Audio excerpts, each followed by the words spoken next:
Հետ ենք ու նորից պիտի փորձենք մեր Տիրոջ ու Փրկչի Հիսուս Քրիստոսի Սուրբ Գիրքը սերտել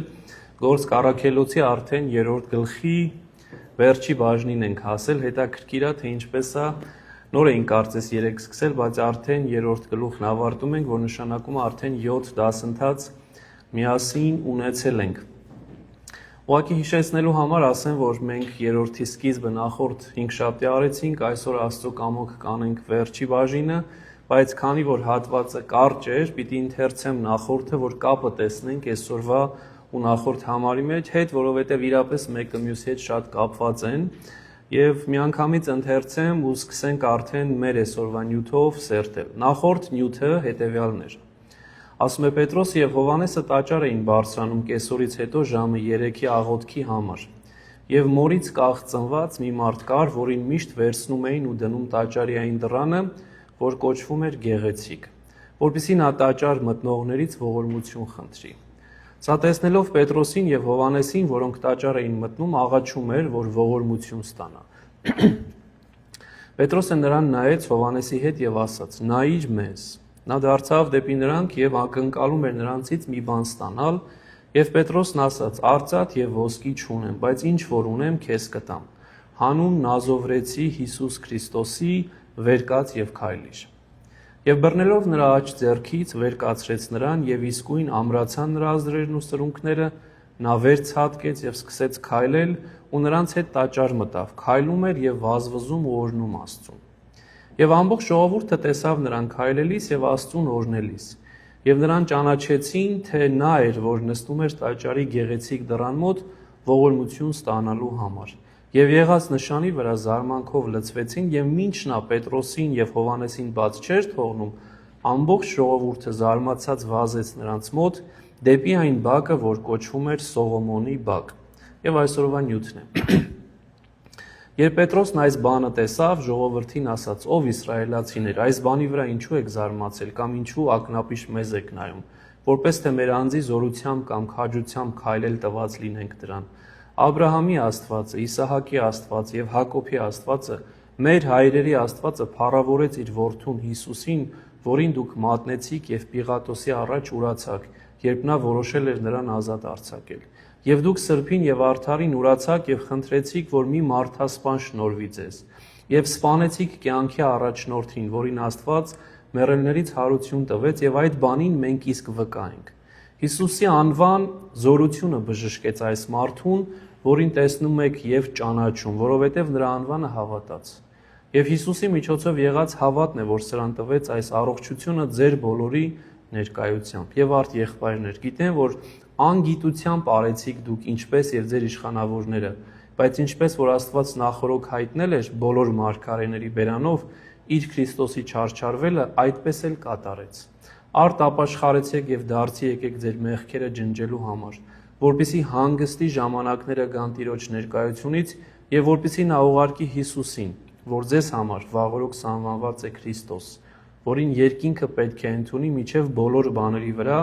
հաստատվելու ժամանակները այն բաների, որոնց մասին Աստված խոսեց իր սուրբ մարգարեների բերանով։ Մովսեսը մեր հայրերին ասաց. «Ձեր Տեր Աստվածը ձեր եղբայրների միջից ինձ նման մի մարգարե պիտի հանի ձեզ համար, նրան պիտի լսեք ամեն ինչում, ինչ էլ որ նա ձեզ ասի։ Եվ ամեն մարդ, որ այդ մարգարեին չլսի, ժողովրդի միջից պիտի բնաջնջվի։ Եվ Սամուելից սկսած բոլոր մարգարեներն էլ, որ խոսեցին, պատմեցին նաև այն օրերի մասին։ Դուք եք որդիները մարգարեների եւ այն ուխտի, որն ուխտեց Աստված մեր հայրերի հետ եւ ասաց. Աբրահամին երկրի բոլոր ազգերը քո սերնդով պիտի օրհնվեն։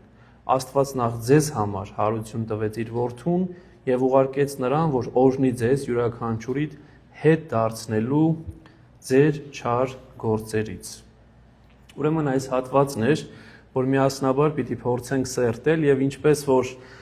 անդրադարձանք առաջի հատվածը քայլներ, արարքներ, որ կատարվեց, հրաշքներ, որ կատարվեց Պետրոս առաքյալի եւ Հովհաննեսի ձեռքով, հիմա Պետրոս առաքյալին առիթ ընձեռվեց քարոզելու, ճառելու, Քրիստոսին վկայելու, որովհետեւ հրաշքը այդ հնարավորությունը տվեց եւ անշուշտ պիտի այս մասին խոսենք, բայց մինչեւ խոսելը, մինչեւ մանրամասներն անցնելը, մախ ուզում եմ ընդհանուր նկարագրական տանք անգլերենով ասած overview անենք, թե ընդհանուր առմամբ ինչի մասին էր խոսքը, եւ սա անշուշտ իմ տեսակետն է, բնականաբար շատերս կարող ենք մեր տեսակետն ունենալ։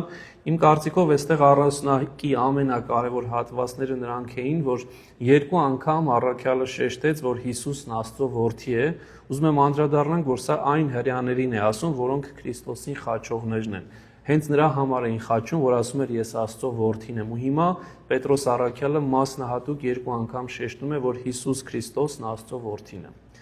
Երկրորդը նա հստակ շեշտում է, որ պարզ մեկը չէր, այլ Սուրբներ եւ Արդարը։ Հետո նաեւ Քրիստոսին կոչում է կյանքի առաջնորդ կամ հեղինակ։ Ուրեմն տեսեք, թե քանի միտք է տալիս Քրիստոսին։ Իբրև Աստծո որդի, իբրև Սուրբ եւ Արդար, իբրև կյանքի առաջնորդ կամ հեղինակ, եւ նաեւ Հիսուս ասում է, որ ձեր համար սանմանված էր Քրիստոս, այսինքն Հիսուսը, որ Մեսիան է, որովհետև գիտենք, որ հրեաները միջև օրս Մեսիային են սպասում, այսինքն Քրիստոսին են սպասում, Մեսիա եբրայերեն է, Քրիստոս հունարեն, եւ փաստորեն այս 4 կետերով նշում էր, թե ով է իրապես Հիսուս Քրիստոսը։ Եվ այստեղ նաեւ շատ կարեւոր է, որ երկու տեղ գոնե առաքյալը շեշտեց, որ Հիսուսի անունը զորավոր է, եւ ինչ որ կատարվեց, Հիսուսի անունի զորությամբ կատարվեց։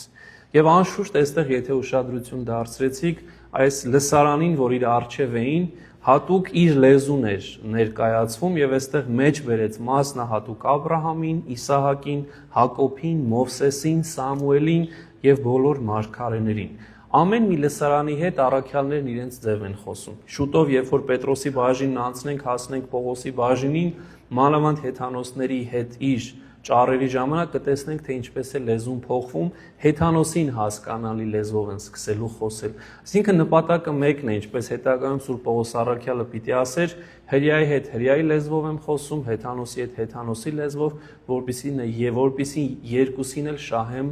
Քրիստոսի համար։ Ահա թե ինչ հետաքրքիր մի պատկեր է, որ Պետրոս առաքյալը մի քանի նախադասության մեջ մեզ տալիս է։ Այստեղ նաև ուզում եմ երկրորդ էջի մեջ նաև առանձնացնել, որ գոնե երկու անգամ շեշտում է Քրիստոսի հարությունը։ Քրիստոսի հարության դեպքը, իրականությունը ամենակարևոր կետն է Քրիստոսի առաջի եկեղեցու համար։ Ու եթե նորից ուզում եմ հիշեցնել, իրենք Մատաթիային ընտրեցին Հուդային փոխարինող, որպիսի նա քարոզի կամ վկայի Քրիստոսի հարություն։ Ուրեմն հարությունը գագաթնակետն է քրիստոնյա, ահա թե ինչու մեզ համար ի տարբերություն արևմտյան քրիստոնեության, որոնց համար առաջնայինը Քրիսմասն է, Սուրբ Ծնունդն է, մեզ համար իբրև հին եկեղեցի, օգտվելով հին եկեղեցու ամբողջ ավանդությունից առաջնահերթն ու կարևորը միշտ հարությունն է։ Երկու տեղ ասվում էր 15-րդ համարի մեջ, որ Աստված հարություն տվեց մեռելներից Հիսուսին, իսկ 26-ի մեջ ասում է Աստված հարություն տվեց արդեն իր որդին։ Եվ նորից ուզում եմ շեշտել իր անուն գաղափարը։ Այստեղ Սուրբ Հովան Ոսկեբերյանը ձեզ ուղարկել էի եւ իմիջիայլոց 3 շաբթի օրն եմ ուղարկում նյութը երեկոյան, որ մի ամբողջ 4 շաբթի ունենանք եւ կարելի ասել գրեթե մի ամբողջ օր 5 շաբթի, որ կարդանք նյութը եւ խնդրում եմ անպայման, որ կարդանք նյութը, որ շատ կարևոր է եւ եթե կարդացինք նյութը, Ոսկեբերյանը գեղեցիկ մի միտք էր ասում, որ ի տարբերություն առաջի ճառի, որ հոգեգալուստին անմիջապես հետևեց Պետրոսի ճառը, եւ մի քիչ ավելի զգուշավոր էր այնտեղ Պետրոս առաքյալը, այստեղ ավելի համարձակ է ինքը եւ ավելի խիստ է խոսում իր լսարանի հետ եւ պիտի տեսնենք նաեւ թե ինչու։ Եվ մի շատ կարևոր միտք կար այստեղ ուզեցի նաեւ ձեր հետ կիսել։ Մեզ մոտ հիմա օրինակ շատ հաճախ, երբ որ ասում ենք Քրիստոսին ենք ուզում խոսել, ասում ենք Հիսուս Քրիստոս, միշտ ասում ենք Հիսուս Քրիստոս։ Եվ 152 անգամ նոր կտականում հենց այսպես է Հիսուս Քրիստոս, բայց 107 անգամ էլ Քրիստոս Հիսուս է ասվում։ Եվ ինչու է սա կարևոր, որովհետև որոշ ձեռագրերում տարբեր է Քրիստոս Հիսուս, որոշ ձեռագրերում Հիսուս Քրիստոս։ Սա ուզեցի նշել հին եկեղեցու հոգևոր ճկունությունը հաշվի առնել, որտեղ մեզ համար կարծես թե քառակուսիներ կան, եւ այդ քառակուսիներից մենք դուրս չեն գալիս։ Առաջի եկեղեցին Քրիստոսի շատ ավելի ճկուն է, շատ ավելի պարզ է եւ նույն բանն է, եւ չէին զլանում ասել Քրիստոս Հիսուս, որովհետեւ իրենց համար նույն բաներ ինչպես Հիսուս Քրիստոսը։ Մեզ համար երբեմն շատ ավելի քառակուսի ընկալման մեջ ենք մենք մեզ մցրել եւ այդ ճկունությունը կորցրել ենք։ Սա իբրև կողքից գիտելիք, թե առաջ եկեղեցին ինչպես էր վերաբերվում այս ամենին, շատ ավելի մարդկային, շատ ավելի պարզ, շատ ավելի ճկուն։ Հիմա գանք արդեն բուն նյութին, որ անմիջապես հրաշքից հետո եղավ, ուզում եի շեշտել մի հանգամանք, որ վերջի նախադասություններ կարծես, որ բժշկվողը, որի անունը չի պահվել, որ 40 տարեկան էր եւ ի ծնե կաղ էր, երբեք չէր քայլել, երբ որ քայլեց եւ մտավ տաճար, ու այս մասին մենք խոսեցինք կարեւորությունը, թե ինչն էր այդ ամբողջի, վերջում ասում է չէր թույլ հեռանում առաքյալներից, միշտ առաքյալների կողքին էր, ու սա շատ կարեւոր է, որովհետեւ ինքն իր մեջ հասկացավ, որ այս մարդկանց միջոցով էր բժշկություն եւ միշտ ուզեց առաքյալների հետ լիներ։ Ու այստեղ այս հրաշքի միջոցով, որ բնականաբար ոչ Պետրոսն էր սա ծրագրել, ոչ էլ Հովհաննեսը, բայց հրաշքի միջոցով Աստված օգտագործեց այս առաքյալներին, որ ամբողջ ժողովրդին տաճար մտնողներին քարոզեն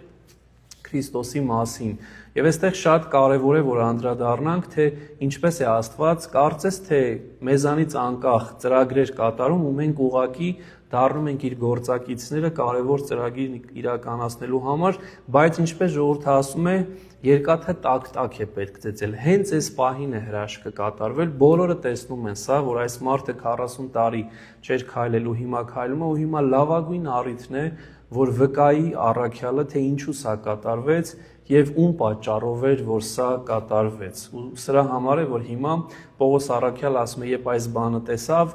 ժողովրդին դիմեց եւ ժողովրդին ասաց. Ով իսրայելացիներ, այս բանի վրա ինչու եք զարմացած,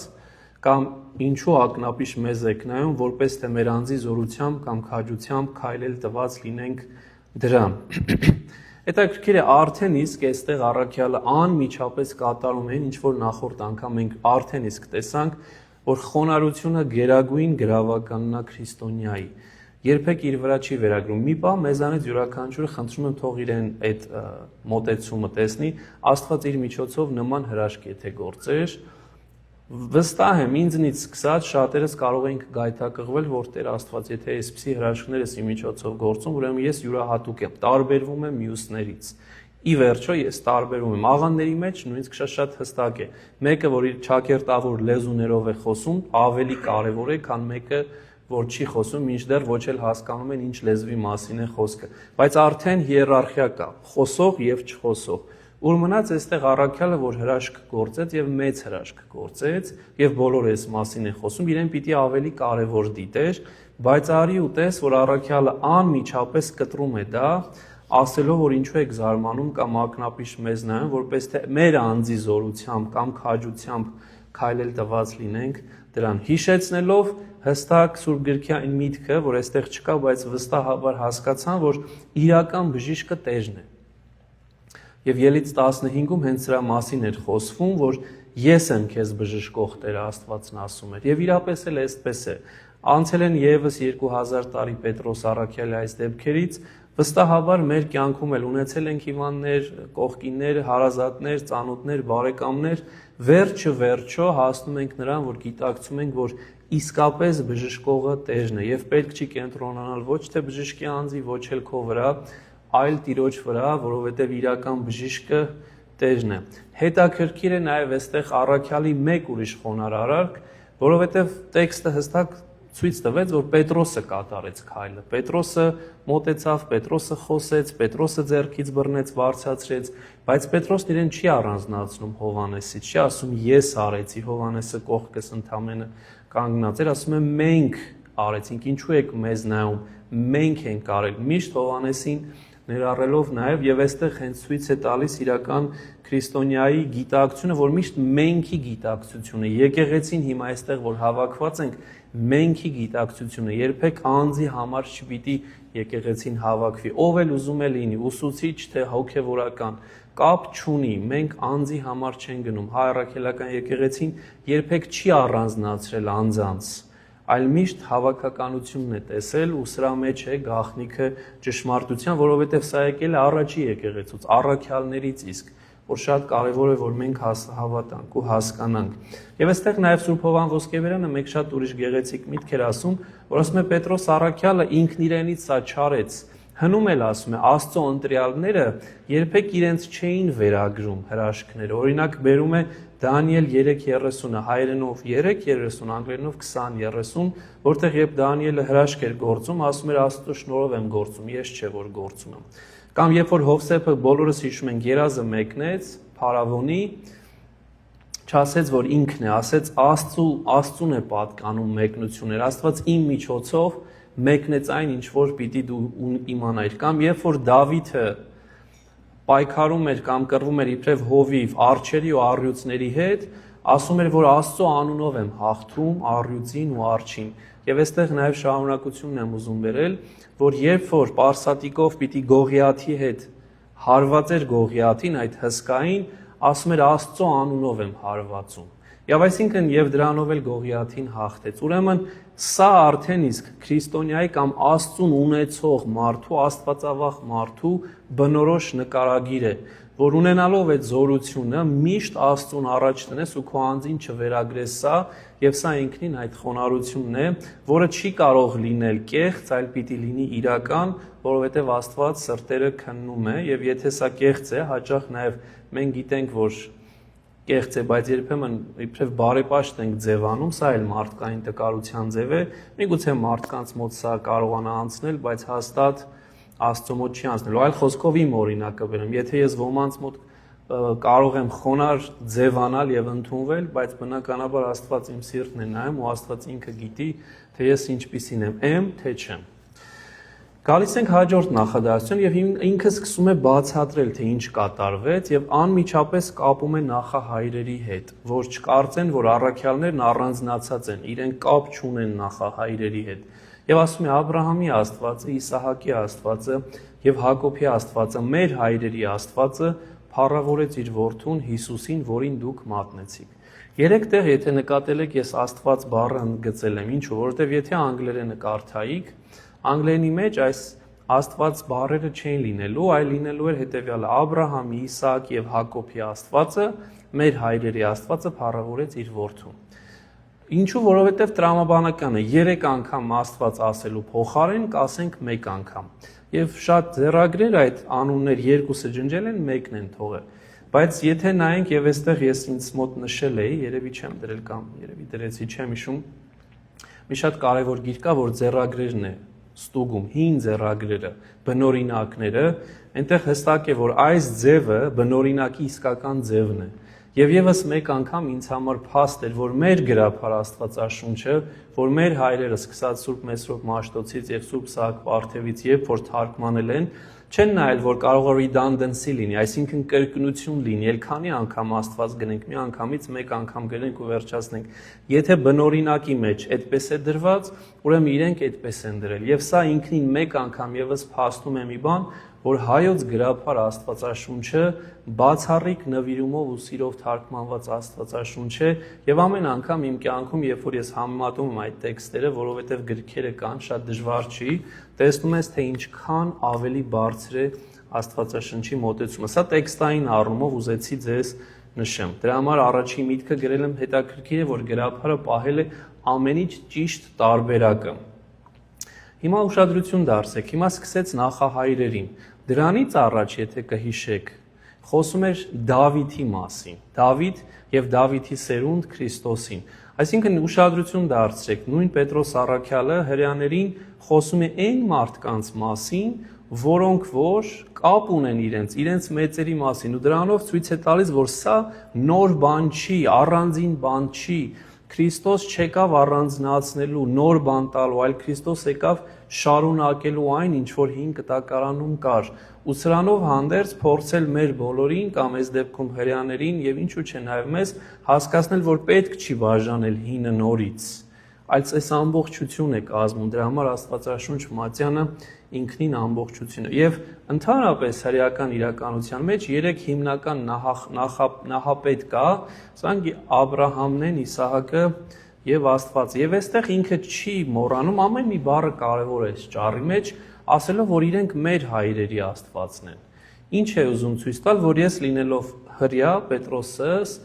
իմ հայրերի Աստվածն էլ, այսինքն ես էլ ձեզանից եմ, ձերոնքական եմ, Բայց քանի որ ես գիտեմ ճշմարտությունը եւ ձեզանից հեռու չեմ, ձեզ ճշմարտությունն եմ ասում, ունենալով հինը, հիմա ձեզ բերելու եմ նորը տամ։ Այսինքն այստեղ շատ կարևոր է, որ ես յուրային եմ։ Այդ բառը շատ կարևոր է, որ մենք ունենանք։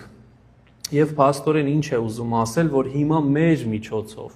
առաքյալների միջոցով է փոխանցվում այն ճշմարտությունը, ինչ ժամանակին փոխանցվում էր Աբրահամի, Իսահակի ու Հակոբի միջոցով։ Բայց այստեղ նաև այս կարևոր բաները ասելուց հետո չի դադարում ասելու ճշմարտությունը, որ դուք Հիսուսին մատնեցիք, ով Աստծո որդին է։ Սա կարևոր խոսք է, որովհետև արդեն իսկ, ինչպես որ ասեցի, ընդամենը 2 ամիս առաջ էր, որ նույն հրեաները խաչեցին Քրիստոսին։ 2 ամիսը մեծ բան չի, մենք գրեթե արդեն հիմա շուրջ 2-րդ ամիսն է, որ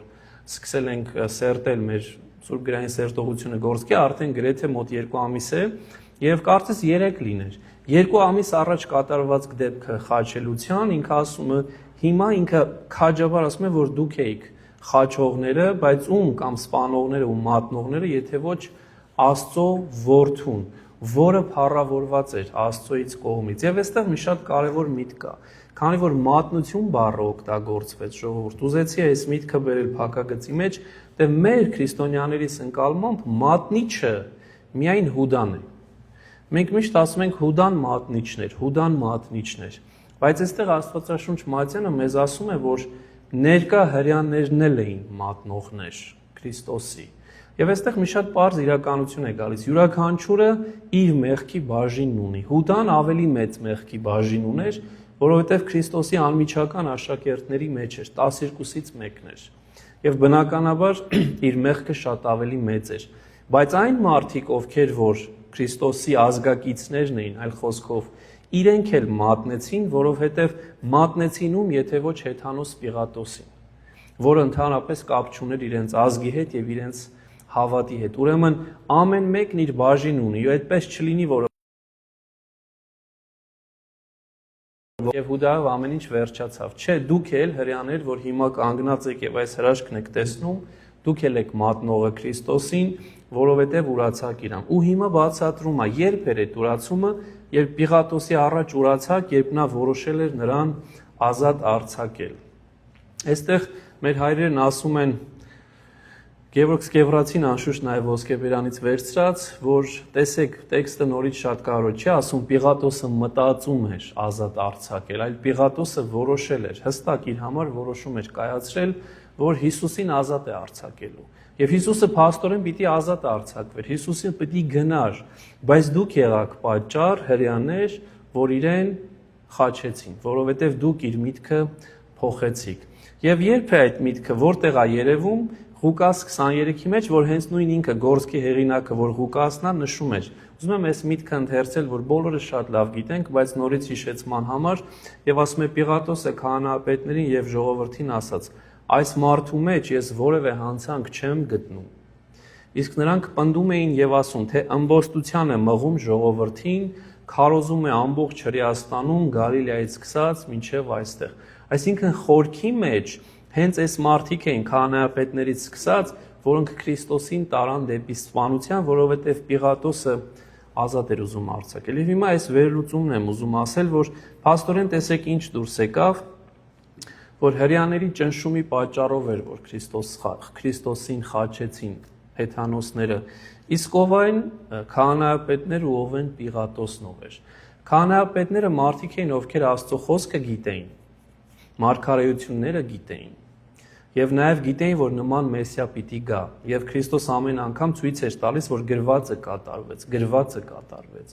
Իսկ Պիղատոսը ինքը հեթանոս մեկն էր, որ ոչ գրքերը գիտեր, ոչ էլ ամենակարևորը աստվածաճանաչողություն ուներ, որտեվ հեթանոս էր, Աստծուն չէր ճանաչում, ճշմարիտ ու իրական Աստծուն չէր ճանաչում, բայց արի ու տես,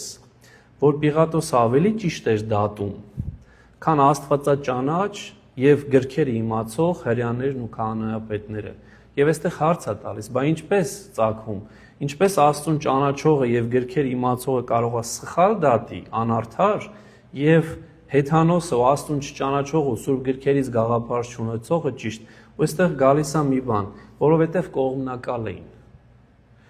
prejudice, որ ասում ենք, չէ, կողմնակալություն, որ մեկին ուրիշ աչքով ես դիտում, մեկ ուրիշին մեկ ուրիշ աչքով ես դիտում։ Իսկ այս մարդը կողմնակալություն չուներ, Պիղատոսը, որ հեթանոս էր, հաճախ մեր կյանքում այդպես է, մենք միգուցե շատ ավելի լավ կարող ենք իմանալ, քան կողքինը, բայց եթե կողմնակալ ենք, սա ժողովրդի խոսքով խնամի ծանոթ բարեկամն ենք ավելի կարևորում, որտեղ ինքը իմն է, մերոնքական է։ Մենք կատարում ենք քայլեր, որոնք մեր խղճին եւ մեր ճշմարտությանը դեմ են։ Եվ սրա համար էր այստեղ այս տեքստը մեզ փորձում օգնել, որ զգուշ լինենք կողմնակալությունից, որովհետեւ այդ կողմնակալությունը կարող է տանել նրան, որ անգամ Քրիստոսին խաչենք, միգուցե մեր խորքի, մեր սրտի խորքում իմանալով, որ Քրիստոս արդար էր, բայց եւ այնպես կողմնակալությունը մեզ համար ավելի կարեւոր էր։ Եվ շարունակում ավելի մեծ ճնշում է գործադրում Պետրոս այս անձանց վրա, ասելով. «Եվ դուք սրբին ու արդարին ուրացաք ու խնդրեցիք, որ մի մարդասպան շնորհվի ձեզ»։ Այստեղ բերում է ընդհանրապես մարդկային երևի մեղքերի մեջ ամենից խիստ մեղքը, որ ուրանալն է, որովհետև ուրացողությունը ամենադաժան կամ ամենախիստ պատժվող բաներից մեկն է, երբ որ ասում ենք ուրանալ կամ դավաճանել, սրանք նույն բաներն են, որ օրինակ հայրենիքի դավաճանը համարվում է մեծագույն խնդիրը, չէ, որ մեկը հայրենիքը դավաճանեց, կամ երբ որ ընտանեկան կյանքում ամուսինը կնոջն է դավաճանում, կամ կինը ամուսնուն, սա չափազանց ծանր մի մեղք է։ Նույնը այս դեպքում է, որ դուք ուրացաք, բայց ոչ թե որևէ մեկին ուրացաք կամ դավաճանեցիք, այլ ուրացաք ինքը արդարին եւ ուրացակ սրբին։ Ուշադրություն դարձրեք։ Շատ կարևոր է տեքստը, ոչ թե ասում է արդարի եւ սրբի, այլ արդարին եւ սրբին, այսինքն որոշիչ հոտ կա։ Կոնկրետ ինքն էր արդարը, Հիսուսը։ Արդարներից մեկը չէր, այլ արդարն էր, իրական ճշմարիտ արդարը։ Եվ ոչ թե սրբերից մեկն էր, այլ կոնկրետ սուրբն էր։ Եվ դուք կոնկրետ սրբին, այսինքն իրական սրբին եւ իրական արդարին էր, որ ուրացաք։ Եվ այդ ուրանալը հենց նորից Ղուկաս 23-ի մեջ ենք մենք ընթերցում, որ դեղինով դրել եմ, եւ ասում են նրանք ամբողջ բազմությամբ պաղակում էին եւ ասում նրան վերացրու եւ արձակիր մեզ համար Բարաբային։ Եվ հենց սա էր, որ կատարվեց։ Եվ այստեղ այս հարցադրումն եմ տալիս, որ նորից բաց հարցադրում է, թե մեր կյանքում արդյոք մենք էլ հաճախ այդպես չենք անում, երբ Քրիստոսին փնտրելու եւ ունենալու փոխարեն փնտրում ես եւ գտնում ես, ունենում ես քո կյանքի մեջ, մենք հաճախ փնտրում եւ ունենում ենք մեղքը, որովհետեւ մեղքը շատ ավելի հաճելի է եւ մեզ համար ավելի ցանկալի։ Եվ այստեղ էր, որ նաեւ Ոսկեբերան ավելի մանրամասնում է, ասելով, որ հիմա Պետրոսը սկսեց շատ խիստ խոսել, ու նմանեցնում է շատ գեղեցիկ մի բան, որովհետեւ ասում է առաջի շրջանում կամ մի քանի օր առաջ իրենք ասում է հрьяաները նման էին հարբած մարդկանց, որոնց հետ խոսելն անիմաստ է։ Եթե մի մարդ գինովցած է, հարբած է, իր հետ ինչքան ուզում ես դրամաբանորեն խոսիր, ճշմարտությունը բացատրի, ինքը չի հասկանալու։ Նախընտրելի է, որ այդ գինովցածության այդ վիճակից դուրս գա, երբ որ սթափվի ու նոր խոսես իր հետ, որպեսզի արդյունք ունենաս։ Ասում է նույնը արեց Պետրոս առաքյալը, ինքը շատ լավ հասկացավ, թե ինչ վիճակում է իր լսարանը եւ ինչպես խոսի, որ արդյունք ունենա։ Եվ նաեւ այստեղ մեզ էլ է մնում, որ երբեմն երբ որ մենք Քրիստոսին վկայում ենք դիմացինին, երբ որ մարդու միտքը դեռ հստակ չի, արբեցողի նման է, ինֆլուենսի տակ է անգլերենով ասենք, ինչ որ ազդեցության տակ է, պետք չի համառել, պետք չի գնալ, որովհետեւ արդյունք չես ստանալու ու միգուցե հակառակն է լինելու, բայց եթե զգում ես, որ անձը պատրաստ է, մաքուր է, բաց է միտքն ու հոգին, ուրեմն այդ պահին պետք է, այսինքն կամաց քիչ պետք է տանք, միջև որ ավելի, որպեսզի արդյունքը մեծ լինի։ Եվ նաև շարունակում է, ասում է, եւ սպանեցիք կյանքի առաջնորդին, որին Աստված մեռելներից հարություն տվեց, եւ այդ բանին մենք իսկ վկայենք։ Այս բառը, որ արխեգոս բառն է հունարենով, եւ նշանակում է առաջնորդ եւ նշանակում է հեղինակ, author։ Այսինքն պատկերացրեք կյանքի հեղինակին, սպանեցիք կյանքի հեղինակին կամ կյանքի առաջնորդին։ Ով կարող է լինել կյանքի հեղինակը, մեկը, որ ինքն է կյանք տվողը։ Այլ խոսքով այստեղ հայրերն ասում են հստակ առաքյալ այն միտքն էր ասում այս մարդկանց, որ ոչ թե Հիսուս Քրիստոս ուրիշից էր վերցրել այդ կյանքը, ինչպես մեզանից յուրաքանչյուր Աստծուց ենք վերցրել։ Մեր ծնողներն էլ այդտեղ են աշխատել եւ հայքն է ծնվել իբրև հոգի ու մարմին։ Այս դեպքում Հիսուս Քրիստոս ուրիշից չի վերցե, ինքն է կյանքի առաջնորդը, ինքն է կյանքի հեղինակը, ու դուք սպանեցիք կյանքի առաջնորդին ու հեղինակին, որին Աստված մեռելներից հարություն տվեց, եւ այդ բանին մենք իսկ վկայենք, բայց եթե կյանքի հեղինակն ու առաջնորդն է, իրեն չես կարող սպանել, ինքը հարություն պիտի առնի։ Եվ հենց սա էր, որ կատարվեց, ու հենց սա է, որ Պետրոս առաքյալն ասում է, որովհետև մահը չի կարող հաղթել կյանքին։ Խորքի մեջ մեր կյանքում միշտ այդպես է, մենք ենթագիտակցորեն միշտ անմահության տեսիլքով ենք, որ մեկը ես վաղվա օրը ունեմ, ապրելու եմ հավիտյան, չնայած գիտեմ, որ ես ժամանակավոր եմ, բայց միշտ վաղվա օրը մեր մտքում կա, վաղը սա կանեմ, երբեք չես մտածում, որ վաղը էլ իմը չի, միգուցե վաղը չեմ ապրելու, վաղվա ծրագիր չկատարեմ։ Ինչ տարիքում էլ լինես, դու ապագայի ծրագրեր ունես, որտեղ քեզ թվում է ներքնապես դու այդ ապրում ունես, որ վաղը քոնն է լինելու։ Եվ սա խոսում է նրա մասին, որ մարդ իր մեջ ունի հավիտենականության տեսիլքը, որ սերմի մեջ, մարդու մեջ Աստված դրել է։ Եվ սա նաև խոսում է այն մասին, որ մենք հասկանում ենք, որ մահը ինքը վերջը չի, որտեղ հավիտենականությանն ենք հավատում, եւ սա Քրիստոսով է գալիս, Քրիստոսի հարությամբ է մեզ տրվում, եւ այստեղ է այս միտքը, որ մենք ինքներս ասում է այդ հարության վկաներն ենք։ Իսկ վկա հունարեն ուզում եմ այստեղ նաև շատ կարևորել, միշտ խոսել եմ, ուզում եմ նորից խոսել, մարտիրոս բառն է։ Հարության վկա նշանակում է հարության մարտիրոս։ Եթե իրական իմաստը հասկանանք այսօրվա տարածված, որտեղ այսօր մարտիրոսը նահատակն է, առաջի եկեղեցին ոչ թե ինքնանպատակ էր նահատակվում, այլ նահատակվում էր վկայելով Հիսուս Քրիստոսի հարությունը։ Եվ դրա համար էր նահատակվում։ Եվ այսօր էլ հենց մեզանից յուրաքանչյուրը պիտի վստահ ունենա այս գիտակցությունը, որ քրիստոնյան պիտի վկայի Հիսուս Քրիստոսի հարությունը։ Պիտի լինի մարտիրոսը Հիսուս Քրիստոսի հարության։ Եվ այդտեղ հին եկեղեցու համար սահմանափակում չկար։ Միջև այստեղ կգնամ, սանից ավել էլ չեմ մարտիրոսանա։ Եթե պետք է թագավորի առջև կմարտիրոսանամ, այսինքն կվկայեմ, որ Հիսուս Քրիստոս Աստծո որդին է եւ որ Հիսուս Քրիստոս ինքը հարություն է առել։ Եվ ասում է Հիսուսի անվան զորությունը բժշկեց այս մարդուն, որին տեսնում եք եւ ճանաչում, որովհետեւ նրա անվանը հավատաց։ Ուրեմն տեսեք ճառը ինչպես գնաց։ Նախ ասեց մենք չենք, Աստված է։ Հետո ասեց տեսեք այդ նույն Աստվածը մեկն է, որ ինքը հարություն տվեց, իսկ դուք խաչեցիք, ու հիմա նոր վերադառնում է հրաշքին, թե ինչ կատարվեց։ Եվ այստեղ շատ կարևոր միտք կա։ Փաստորեն նաև հստակ շեշտեց, որ դուք խաչողն ու սպանողն ու մատնողն եք, Աստված հարություն տվող, այսինքն մարդ, հայք կամ որևէ մեկը մեզանից, դու Աստծո կամքին հակառակ էիր ապրում։ Որովհետև Աստված այլ բան էր ուզում, դու այլ բան արեցիր։ Եվ ամենավատ բանը մարդու կյանքում հենց դա է, որ մենք ապրենք Աստծո կամքին հակառակ։ Իսկ արդյոք մարդը ապրում է Աստծո կամքին հակառակ, արդյոք ես ապրում եմ Աստծո կամքին հակառակ, շատ հաճախ այո, շատ հաճախ ոչ, բայց շատ հաճախ էլ այո, ուրեմն ամբողջ մեր նպատակը ինչ է կյանքի, որ նույնիսկ հայր մեր աղոթքի մեջ ունենք, եղիցին կամք քո գաղափարի մեջ, որ կարողանանք մեր կյանքը Աստծո կամքին համաձայնեցնել։ Եվ սա էր հենց ճառի նաև կարևոր իմաստը, այլապես կորստյան է մատնվելու մարդ ու կապ չունի իր ազգությունը, որովհետև Աստված ազգություն չունի։ Ու այստեղ գալիս է կարևոր իր ճառի հիմնական բաժինը, որ Հիսուսի անունը զորություն ունի։ Ու այս մասին ինքը էլի խոսեց, բայց հիմա նորից է խոսում առաքյալը եւ այդ զորությունը բժշկեց այս մարդուն։ Եվ այստեղ ուզում եմ հիշել մի բան, որ Հիսուսի անուն, երբ որ ասում է Հիսուսի անունը զորություն ունի, այդ նույն բանն է, ինչ որ ասես Աստծո անունը զորություն ունի։ Եվ Թվոց 6-ի մեջ այս միտքը շատ հստակ է, 5 կտակարան Թվոց 6-ի մեջ ասում է Տերը խոսեց Մովսեսի հետ ու ասաց. «Խոսիր Ահարոնի եւ նրա որդիների հետ եւ ասա. Այսպես օրնեցեք իսրայելացիներին եւ ասացեք նրանց. իմ անունը թող դնեն իսրայելացիների վրա եւ ես Տերս կօրհնեմ նրանց»։ Աստծո անունը մեծագույն զորություն ունի եւ Հիսուսի անունը,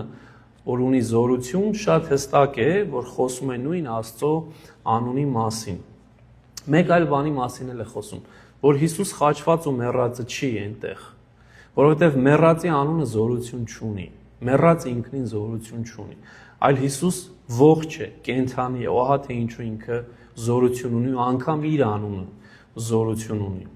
Եվ նաև Հիսուսի անունը հրաշագործ է, եւ պիտի այդ անվանը հավատանք։ Այստեղ մենք տեսնում ենք, որ առաջի անգամ մեջաբերվում մի բան, որ նախորդ տեքստում չկար, որ այս անդամալույցը հավատաց Հիսուսի անվանը, որտեվ առաջի տեքստը, որ ես կարդացի 1-ից 11 համարներում,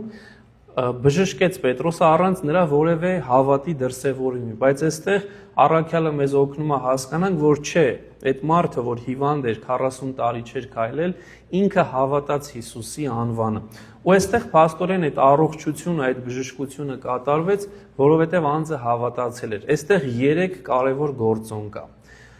Ընդհանրապես հավատքի կյանքը, որպեսզի զորավոր լինի, որպեսզի հրաշք գործի։ Առաջինը բնականաբար Աստծո գործունն, ամենամեծն ու ամենակարևորը, բայց Աստված միշտ ներկա է։ Երկրորդը իմ հավատքի գործունն է, որքան հավատք ես ունեմ։ Եվ երրորդն էլ կա, որ ոչ միշտ է լինում, բայց շատ օգտակար է այս դեպքում, մեկ ուրիշի հավատքը, որ իմ համար է, այս դեպքում Պետրոս առաքյալի հավատքն էր։ Ու հաճախ մենք Աստվածաշունչ Մատյանում նոր կտականում տեսնում ենք, որ երրորդի հավատքն է, որ օգնում է մարդուն։ Այդ 4 հոգիները, որ առաստաղը բացեցին, նախորդ անգամ խոսեցի եւ իջեցրեցին իրենց բարեկամին Քրիստոսի մոտ, այդ 4-ի մեծ հավատքն էր, որ բերեց իրենց ընկերոջ եւ Քրիստոսի ոտքերի առջև դրեց։ Երբ որ Սամարացի կինը խնդրում էր իր աղջկա համար, Սամարացի կնոջ հավատքն էր։ Երբ որ Հայրոսը խնդրում էր իր ծառայի կամ աղջկա համար, Հայրոսի հավատքն էր, կամ Հարուրապետի ծառան։ Ամեն դեպքում երրորդի կերպարն էլ, դեմքն էլ կարևոր է։ Երբեմն այո, մենք մեկ Աստծո հետ մեկ առ մեկ դեմ առ դեմ ենք խոսում, բայց հաճախ Աստվածաշունչ Մատյանը մեզ ասում է, որ երրորդ կերպարը, այս դեպքում Պետրոս առաքյալը, շատ մեծ դեր է կատարում։ Ու թե ինչքան կարևոր է մեզ համար ունենալ մեկին իբրև բարեկամ, բարին կամեցող, այս մասին մենք նախորդ անգամ խոսեցինք, որ հավատացյալ կլինի, որ Քրիստոսին հավատ կունենա եւ մեծ հավատք կունենա, որովհետեւ այդ մարդու դերը իմ կյանքում շատ ավելին կարող է լինել, քան մի ամբողջ ցեղի ու ազգի դեր, որովհետեւ սա է կարող, ահա թե ինչու, երբ որ մենք բարեկամ ենք ընտրում մեզ, ընկեր ենք ընտրում մեզ, ընտրենք այնպիսի մարդկանց, որոնք ունենան Քրիստոսի նկատմամբ հավատ, եւ այդ հավատը լինի մեծ։ Եվ այստեղ շատ ուզում եմ կարևորել նաեւ մյուս կետը։ Ոչ թե այս մարդը որևէ հավատ ուներ, այլ իր հավատը Քրիստոսի անվան հանդեպ էր։ Որովհետեւ երբ որ մարդկանց հետ հաճախ խոսում ենք, դե ասում են ես հավատք ունեմ։ Հայկ ջան, ես իմ հավատքն ունեմ։ Եվ այդտեղ արդեն դու փակում ես դռները, որովհետեւ ով կարա այդ դռնից ներս մտնի, միայն Աստված։ Եվ ասում է ես ունեմ ու վերջ, մի մտիր այդտեղ, դա քոնը չի, դա սուրբ է, իմն է, իմ Աստծո հետ է։ Բայց այստեղ Աստվածաշունչ Մատյանը մեզ օգնում է հասկանալ, որ վերացական հավատի մասին չի խոսքը, այլ գործնական, ուղիղ ճշմարիտ հավատի մասին է խոսքը, որը անձնավորված հավատ է։ Եվ այդ անձի կերպարի մեջ պիտի ունենանք մեր Տիրոջն ու Փրկչին Հիսուս Քրիստոսին։ Հիսուս Քրիստոսի անվան ունեցած հավատն էր, որ բժշկեց այս մարդուն, ոչ թե որևէ հավատ, վերացական հավատ։ Սա է, որ մենք հաճախ խառնում ենք։ Այն շատ կարևոր է, որ հասկանանք, որ պիտի ունենանք հենց սա, Հիսուս Քրիստոսի անվան նկատմամբ ունեցած հավատ, ոչ թե մյուսը, որը աննպատակ կամ անեական հավատ է։ Եվ ասում եմ, Հիսուսի միջոցով եղած հավատն է, որ սրան տվեց այս առողջությունը ձեր բոլորի ներկայությամբ։ Եվ այստեղ նորից գրում եմ, որ իրապես հենց սա էր, որ մենք տեսանք փաստորեն եւ այս հավատն էր, որ առողջություն տվեց, եւ այստեղ մի շատ կարեւոր բան կա, որ ուզում եմ շեշտել, որ առողջությունը երկակի իմաստ ուներ։ Մեկը, մանավանդ այս մարդու առողջությունը այլաբանական է։ Ոտքերը կթոտած էին, գեղեցիկ բան կա, բառը հայերենով, այսինքն չեն կարող, ուժ չունեին կանգնելու։ Հաճախ մեր իրականության մեջ էլ այդպես է, երբեմն այնքան ենք թուլանում մեր առօրյա հոգսերից, հիվանդություններից, դժվարություններից, ֆինանսական խնդիրներից, որ նմանվում ենք այս մարդուն, որ այլևս ոտքի վրա չի կարողանում կանգնել։ Այլևս ասում է ես հանձնվում եմ։ Բայց Քրիստոսի նկատմամբ ունեցած հավատն է, որ մեր ոտքերն ամրացնում է, մեզ ոտքի է կանգնեցնում ու մեզ բուժում է։ Մի բան, որ մենք տեսանք այս անդամալույցի օրինակով, որը իրապես շատ կարևոր է, եւ նորից այստեղ է, որ այդ առողջությունը եւ զորությունը, ուժը իրար հետ այս մարդու պարագայում ուժը եւ առողջությունը իրար հետ էին աշխատում։ Հաճախ մեր կյանքում էլ այդպես է, ուժն ու առողջությունը իրար հետ են աշխատում։ Եվ այստեղ նաև երկու կարևոր հանգամանքեր առաքյալը նշում, այդ մարդու հետ ինչ որ կատարվեց, դուք իրեն ճանաչում եք։ Ես նախորդ դասին այս մասին խոսեցի Սերտողությանը, որ ճանաչողությունը շատ կարևոր է, որ մեկը չի ինչ որ մի տեղից եկած, որ ասեն իրենք իրեր հետ խոսել են, սա ձև է, սա թատրոն է, չէ, դուք եք ճանաչում այս մարդկան եւ այդ ձեր բոլորի ոչ միայն ճանաչում եք, այդ ձեր բոլորի ներկայությամբ է, որ մենք սա արեցինք, այլ խոսքով դուք ինքներդ այս հրաշքի ներկաներն եք, վկաներն եք։ Հիմա ձեզ է մնում սա սրա վրա կենտրոնանալ, թե թողնել ու գնալ, որովհետև մեր կյանքում էլ հաճախ մեր կյանքում իրապես լինում են նշաններ։ Հրաշք բառը հունարենով սեմեոն բառն է եւ գրաբարյան մեր լեզվով միշտ խոսում են նշանը։ Երբեմն մենք մեր զավակյանունը նշան ենք դնում առանց անդրադառնալու, թե ինչ իմաստ ունի։ Մի քանի իմաստ ունի, որոնցից մեկը նախ հրաշքն է։ Նշան։ Մեր կյանքում բազում նշաններ են լինում։ Աստված մեր կյանքում նշաններ է տալիս։ Ըստ այմ չկա մեկը, որ այստեղ չունենա այդ նշանը։ Բայց ինչքանով ենք մենք կարևորում այդ նշանը, ինչքանով ենք մենք սրա վրա կենտրոնանում, սա է թողնված մեզ։ Հաճախ մենք այդ նշանը ականջի հետև ենք գցում եւ անցնում ենք։ Եվ հիմա շատերը այստեղ, որ Պետրոսին պիտի լսեն, նույն բանն են անելու, թողնելու են գնան, բայց շատերն էլ մնալու են։ Եվ այդ հավատացյալների թիվը հաջորդ գլխում կտեսնենք հասնելու է 3000-ը, հիմա հասնելու է 5000-ի։ Բայց բնականաբար, որ ոչ բոլորը մնացին, նույնիսկ իրենց աչքերով տեսնելով այս նշանը, մեր պարագան էլ նույնն է, փորձենք այս նշանները, որ Աստված կատարում է, որ մենք էլ ներկա ենք, ավելի կարևորենք մեր կյանքում եւ փորձենք դրանցով առաջնորդվել, բայց այստեղ մի շատ կարևոր բայց եմ դնում, ոչ բոլոր նշաններն են Աստծուց։ Զգուշ լինենք նաեւ այստեղ, որովհետեւ երբեմն հակառակն էլ կա, երբեմն նշաններ ենք ստանում, որոնք Աստծուց չեն, եւ մեզ թվում է, թե սա Աստծուց է, ու այս մասին կարող ենք հարց ու պատասխանի կամ քննարկման ժամանակ խոսել։ Եվ շարունակում է առաքյալը եւ ասում եւ արդ եղբայրներ գիտեն, որ անգիտությամբ արեցիք դուք, ինչպես եւ ձեր իշխանավորները։ Մի ամբողջ ընթացք Թեոփիլակն էլ այս մասին խոսում բուլղարացի մեծ վարդապետը խոսեց այսպես կոչված Քրիստոսի նման փափուկ թելով հարվածեց, որ շատ չցավացնի, բայց ցավը զգան, բայց գան իրենց վրա։ Եվ հիմա առիթ է տալիս, որ դարձի գան։ Ինչու է սա կարևոր, ես վերջում եմ խոսել, ուզում եմ հիմա էլ խոսել։ Երբեմն կապ չունի ընտանիքումդ իբրև ծնող կամ իբրև զավակ, երբեմն տեղին փորձում ես գանահարել կամ ճիպոտահարել, փորձում ես նուրբ լինել, բայց ճիպոտահարում ես, բայց երբ որ սա ընդհանրապես ճիպոտահարություն է, ընդհանրապես հարված է խոսքով, վիրավորանք, չգիտեմ, վարմունքով, կարող է ոչինչ չասես, բայց քո վարմունքով ճիպոտահարես, ու այդտեղ կանգնում ես, դա արդյունք չի տալու, ավելի շատ հեռացնելու է քեզ այդ անձից։ Բայց այստեղ առաքյալը մեզ օգնում է հասկանալ, որ այո, կա այդ ճիպոտահարությունը, բայց նաև կա այդ ներողամտության գաղափարը, կա այդ դարձի կանչը։ Այդ ամբողջը արել եք, դա ճշմարտություն է, բայց հիմա կա նաև սերը։ Ու միշտ այս մասին ենք խոսում, որ քրիստոնյայի համար երկու կարևոր արժեհամակարգ կա՝ ճշմարտություն եւ սեր։ Մեկն առանց մյուսի չի լինում։ Եթե սեր կա, բայց ճշմարտություն չկա, դա կողմնակալ սեր է, որը հիվանդության կարող է տանել, ինչպես որ ասում ենք, շատ հաճախ ծնողները իրենց զավակներին սիրելով նեղացնում են ու նույնիսկ ինքնասպանության կամ դրագի մեջ են դնում, որտեղ ամեն անգամ սիրով ներում են, ասում են ոչինչ, մեկ էլ մի օր տեսար overdose եղավ ու մահացավ։ Այդ սերը կար, բայց ճշմարտությունը, իրականությունը չէին ուզում տեսնել։ Հաճախ միայն իրականությունն էլ կա, որ միշտ իրականությունն ենք փորձում տեսնել ու տեղ սեր չենք դնում։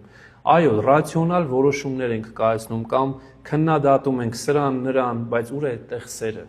Սո այստեղ առաքյալը երկուսն է ցույց տալիս։ Ռացիոնալ ճշմարիտ քննադատություն կատարվեց։ Բառերը չխնայեց այս դեպքում, բայց հիմա դուռ է բացում։ Եվ արդ եղբայրներ գիտեն, որ անգիտությամբ արեցիք դուք, ինչպես եւ ձեր իշխանավորները։ Տեսեք, սա այնքան կարևոր է եւ հիմա այստեղ գրել եմ, քանի որ խիստ խոսեց, հիմա փորձում է օգնել, որ դարձի գան եւ մեղքի պատճառով ամբողջությամբ հուսահատությունից չկործանվեն։ Եվ սա շատ կարևոր է, որ փորձես մարդկանց օգնել, որ դարձի գան։ Եվ հենց սա էր ասում ինքը Տերը խաչի վրա, որ անգիտությունը մի բան է, որ կարելի է օգտագործել կամ թույլ մոտենալ։ Դրա համար էր ասում հայրներ իր դրանց, որովհետև չգիտեն թե ինչ են անում։ Եթե իմանային թե ինչ են անում, ավելի խիստ կլիներ պատիժը, բայց քանի որ չգիտեն թե ինչ են անում, հայրներ իր դրանց։ Եվ այս չիմացությունը, անգիտությունը մեր մեջ շատ կա։ Եվ սա մեզանից այնպես չի, որ մեկը շատ կարդացած է, շատ գիտի, մեկը քիչ կարդացած է, քիչ գիտի, կամ մեկը տասնամյակներ եկեղեցում է, պատարագի է, շատ գիտի, մեկը նոր է մտել պատարագի, քիչ գիտի։ Սա դրա մասին չի խոսքը։ Սա հոգևոր տեսողության մասին է խոսքը, հոգևոր ճանաչողության մասին է խոսքը, որովհետև կարող ես մի ամբողջ կյանք լինել եկեղեցում, բայց հոգևոր տեսողությունը բացված չլինի։ Այսինքն անգիտությունը որոշապես մեղմիչ հանգամանք է։ Եվ այստեղ հայրերն ասում է գիտեին, որ խաչում էին արդար մարդու, բայց չգիտեին, որ խաչում են կյանքի հեղինակին ու առաջնորդին։ Սա մի բան էր, որ իրենք չգիտեին, որտեղ իրենց թվում են մի պարզ հրյա է, իրանք խաչենք կվերջանա։ Եվ այստեղ նաև հետաքրքիր մի բան ասեմ, առաքյալ այնքան նուրբ է մոտենում, ասում է ոչ միայն դուք, այլ նաև ձեր իշխանավորները չգիտեն։ Իշխանավոր բառը այստեղ ճիշտ թարգմանություն չի, ղեկավար բառ, անգլերենով rulers։ Ղեկավարների մեջ, որտեղ իշխանավոր մենակ հասկանում ենք այսօր պետության իշխանության գլխին գտնվողներին, չէ, ruler, այսինքն բոլոր ղեկավարները, հոգևոր եւ աշխարհի։ Բնականաբար այս դեպքում ավելի հոգևոր։ Իրենք ասում է չգիտեին։ Խորքի մեջ, այո, խորքային չգիտեին, թե ում են խաչում, Աստծո որդուն են խաչում, բայց միևնույն ժամանակ որոշ բանել իրենք ավելի շատ գիտեին, քան ժողովուրդը, բայց նաև իրենց համար է ճանապարհ բացում, որ իրենք էլ դարձի կան, ու կտեսնենք 4-րդ գլխում անմիջապես այս խոսքի ավարտին, ինչպես են այդ իշխանավորները գալու ու փոխանակ դարձի կան, փոխանակ հաշվի առնեն Պետրոս առաքյալի խոսքը, տանելու են, բանտարկելու են, հետո ծեծելու են այս առաքյալներին, բացեց դուռը Պետրոս առաքյալը իրենց, արդյոք իրենք ընդունեցին թե չէ։ Եվ այստեղ նաև երկրորդ պարագան հենց սա է, որ հաճախ Աստված մեր համար երկրորդ, երրորդ դուռը բացում է։ Արդյոք մենք օգտվում ենք դրանից թե չէ։ Բայց ինչ է լինի պարագան, եթե չես իմացել, չի նշանակում, որ անմեղ ես։ Եվ հիմա մենք սա հասկանալու ենք։ Այո, եթե անգիտությամբ ես արել, մեղմիչ հանգամանք է դա։ Բայց սա չի նշանակում, որ դու անմեղ ես, դու միևնույնն է մեղք ես գործել եւ այդ մեղքը պիտի քավես։ Եվ Գործք 17-ի մեջ այս միտքը կա, ասում է, բայց Աստված անգիտության ժամանակներ անտես առնելով այժմ այն պատվիրում է մարդկանց, որ ամեն ոք ապաշխարի։ Ինչ որ եղավ անգիտության ժամանակ եղավ, սա արդեն Պողոս առաքյալն է ասում։ Գործք 17-ի մեջ մենք դեռ 3-րդի վրա ենք, բայց ասում է հիմա ինչ որ եղավ անգիտության ժամանակ էր որ խաչեցիք, բայց հիմա նա պատվիրում է որ մարդիկ ապաշխարեն, վերջ էլ չես կարող ասել թե չգիտեի, հիմա արդեն գիտակցության ժամանակն է։ Եվ նաև այստեղ շարունակում ասելով, բայց ինչպես որ Աստված նախորոք հայտնել էր բոլոր մարգարեների բերանով, իր Քրիստոսի չարչարվել այդպես էլ կատարվեց։ Այստեղ առաջին նախադասությունը մի անգամից մտքից եկավ, այսօր առաջնորդանում ժողովի էինք քրիստոսաբանական ինչ-որ հարցերի մասին էինք խոսում, որը բաժանեց եկեղեցին իրարից, Քաղկեդոնի ժողով եւ այլն։ Իրենց մոտ այս պարագան կա, որ Աստված առանձին, մարդ առանձին եւ այլն խաչվողն Աստված չէր, այլ մարդն էր, իսկ հարություն առնողն Աստված էր, այս բաժանումն է դրված։ Եվ տեսեք այստեղ ինչ ասում, այլ խոսքով հիմա էլ կա Քրիստոսը Աստվածն են դնում, իսկ Հիսուսը մարդուն։ Այստեղ առաքյալն ասում է խաչեցին ոչ թե Հիսուսին, այլ խաչեցին Քրիստոսին։ Ցույց տալով, որ մեր համար տարբերություն չկա առանձին Աստված, առանձին մարդ, աստվածային ու մարդկային բնություններ, այլ Քրիստոսը խաչվողն էր, ոչ թե Հիսուսը, որ տրամաբանորեն այդպես պիտի լիներ, ու սա շատ հստակ ամբողջ Սուրբ Գիրքը Քաղկեդոնի դեմ է, մեր հայրերը հրաշք են գործել, այնքան մանավանդ մեր գրքերը կնիկ հավատո, արմատ հավատո, նաև գիրք թղթոց անշուշտ հրաշք են, այնքան մեջբերումներ կբերեն Աստվածաշնչից, սա էլ մի փոքրիկ բան էր, բայց այստեղ ուզում եմ ուրիշ մի միտք էլ ասել, որ ինչու է առաքյալը փորձում հիմա կարծես թե արդարացնի Քրիստոսին, խաչելությունն ու չարչարանքը, որովհետև հին ընկալման մեջ հրեաների մոտ մանավանդ երկրորդում Նորինաց 21-ի մեջ, եւ սա նաև հետագայում Պողոս առաքյալն է Գաղատացիսի մեջ մեջբերում կընթերցեմ, այս ընկալումը կար, որ նա ով փայտի վրա խաչվեց, անիծված է։ Եվ քանի որ Քրիստոս փայտի վրա գանվեց ու մահացավ, Քրիստոս անիծված էր։ Եվ եթե Քրիստոս անիծված էր, ինքը չէր կարող Մեսիան լինել։ Եվ այս ընկալումը իրենց մոտ կար, եւ իրենք միշտ մեջ էին բերում այս երկրորդում օրինաց 21-23-ը։ Առաքյալը ինքնին, լինելով Պողոս առաքյալը հստակ մեծագույն իմացողը հին ուխտի, սա մեջ ա բերում Գաղատացիի մեջ ու կարծես այս հարցի պատասխանը Պետրոսը իր ձևով է տալիս, Պողոսը իր ձևով։ Պողոսինը մի քիչ ավելի խորքան ասում է Քրիստոս մեզ վերստին գնեց օրենքի անեծքից, անեծք դառնալով մեզ համար, որովհետև գրված է, թե անիծյալ է այն մարդը, որ կախված է փայտից։ Ուրեմն Պողոսը ինչ էր ասում, այո, եղավ, բայց ինքը մեր բոլորի մեղքերը վերցրեց մեր վրա, լինելով քավիչ գառը Աստծո, եւ այդ մեղքերը իր վրա տարավ։ Իսկ Պետրոսը ինչ ասում է այս կոնտեքստի մեջ, որ այո, ինքը խաչվեց փայտի վրա, բայց սա Աստված էր կարգադրել։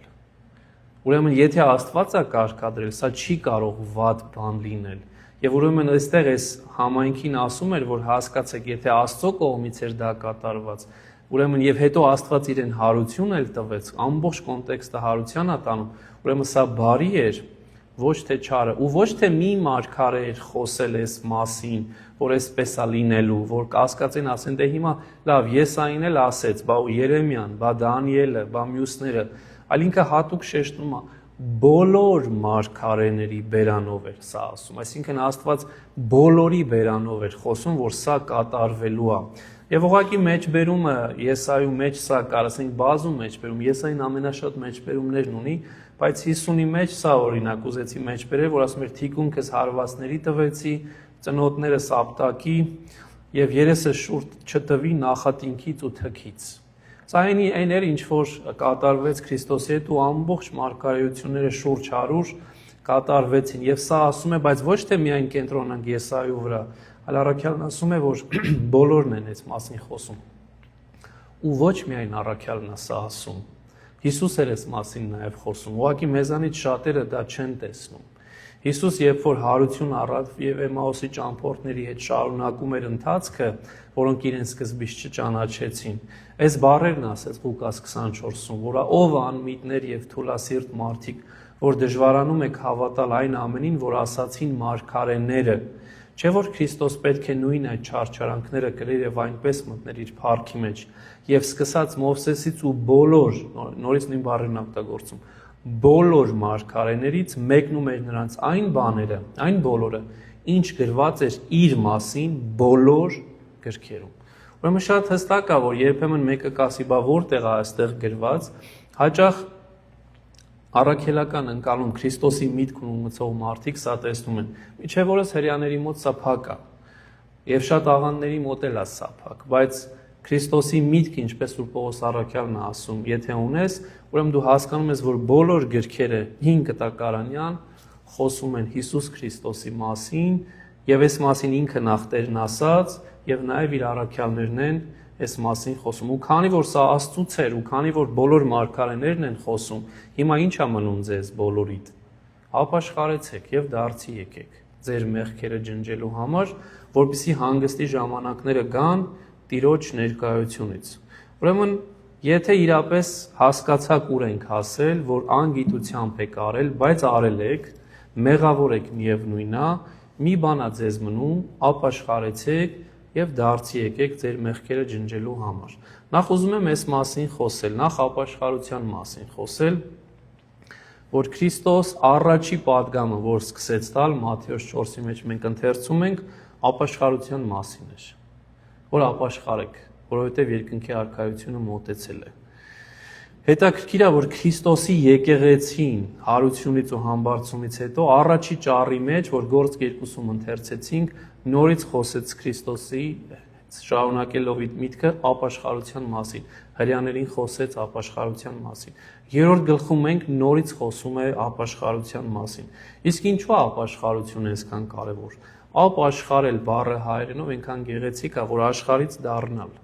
աշխարհայինից հեռանալ, դեպի Աստված գնալ։ Եվ փաստորեն այստեղ հայերեն ասում են ավելի հոգևոր բացատրություն են տալիս։ Ասում է չապաշխարած մարդը, այսինքն Քրիստոսին չճանաչող մարդը, ընդհանրապես գոյություն ունի։ Իսկ ապաշխարած մարդը սկսում է հույսով ապրել ապրել հավատով, ապրել սիրով ու սրբությամբ ու սկսում է հասկանալ ինչ նշանակում կյանքը, ապրելը, որտեղ մի բան է գոյություն ունենալ, մեկ այլ բան է ապրել։ Գոյություն ունենալը ուղղակի ապրում ես աննպատակ, անիմաստ,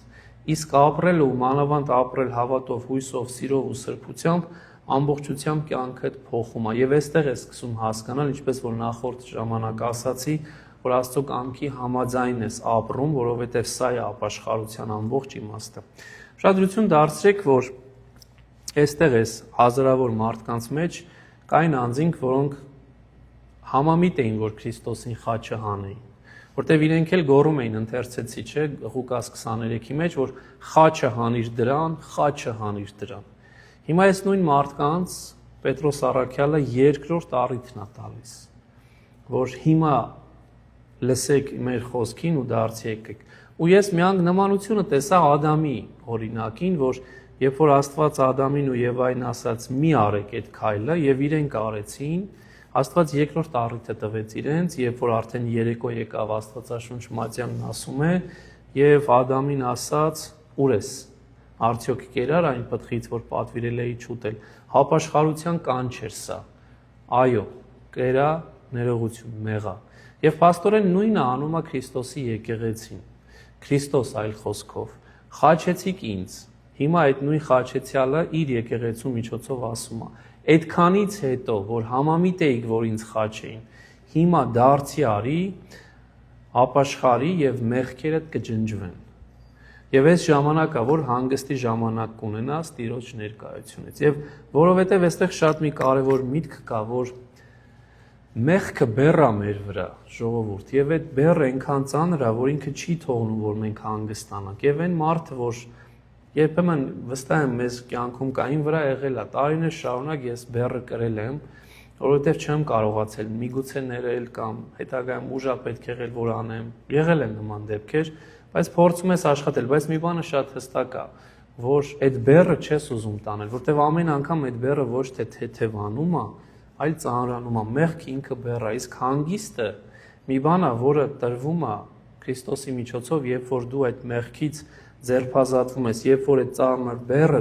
վրայիցդ գցում ես, ահա թե ինչու էր, որ Քրիստոս ասում էր, եկեք ինձ մոտ բոլոր հոգնածներդ եւ բեռնավորվածներդ, եւ ես ձեզ կհանգստացնեմ։ Քրիստոս այդ հանգստացնող, այն հանգիստ, ինչի մասին, որ Պետրոս առաքյալը հիմա խոսում է,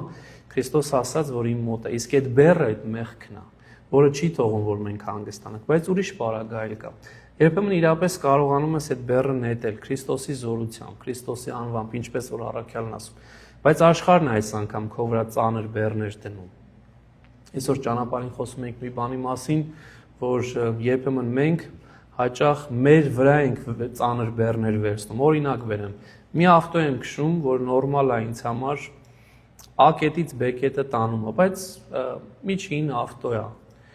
Հետո տեսնում ես, որ ուրիշը ավելի նքշեց, ավելի լավը, փոխում ես նավին, հետո ավելի լավին, հետո ավելի լավին։ Հետո ընկնում ես մեծ բեռների տակ, հետո մի օր տեսնում ես, որ հանգստությունդ կորցրեցիր, խաղաղությունդ կորցրեցիր, որտեղ մտահոգված ես, թե ինչպես պետք է այդ բեռի տակից դուրս գաս, այդ տան ծախսերը, մեքենայի ծախսերը։ Այսինքն մարդը երբեմն ինքն իր վրա է վերցնում այդ բեռը ու հաճախ երբ որ Աստծով ձերբազատվում է շատ բեռներից, աշխարհային բեռներն են գալիս։ Այսինքն չարի ամբողջ նպատակը մեկն է՝ մեզ միշտ բեռնավորված պահել, որ մենք միշտ հանգիստ չգտնենք։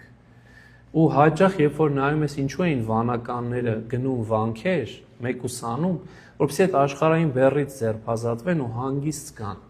Եվ այս հանգստությունը ինքը մեր տեժն է տալիս, եւ ուշադիր լինենք, որ աշխարհը իր բեռները մեր վրա չլցնի ու այնքան չլինի, որ մենք կորցնենք մեր հանգստությունը։ Եվ սա այս հանգստության մասին էր խոսում եւ նաեւ շարունակում էր ասելով, որ բացի այն, որ Քրիստոսին առաջի անգամ ուղարկեց Հայրը, ասում է նա ուղարկի Հիսուսին նորից, որ ձեզ համար վաղօրոք սանվաված է Քրիստոս։ Ուրեմն այստեղ ուզում եմ մի քանի բանի մասին խոսել, որ հետաքրքիր է, որ Պետրոսը նաև խոսում է երկրորդ գալուստի մասին։ Մի բան, որ Քրիստոս բազում անգամ ասեց, եւ հիմա քարոզի մեջ, երրորդ գլխի մեջ գործքը նոր ենք սկսել, նորից Պետրոսը այս նույն հրյաներին ասում է, մեկին, որ դուք խաչեցինք, ինքը նորից է գալու։